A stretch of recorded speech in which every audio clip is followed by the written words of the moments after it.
ब्राह्मीं च वैष्णवीं भद्रां षड्भुजां च चतुर्मुखां त्रिनेत्रां च त्रिशूलां च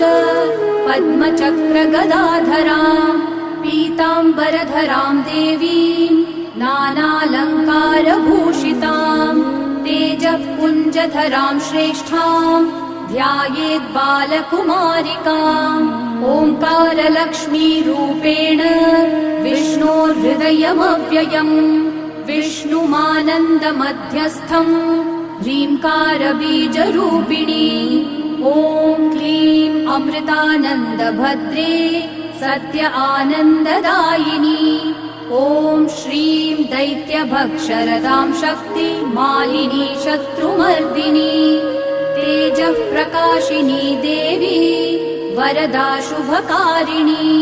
ब्राह्मी च वैष्णवी भद्रा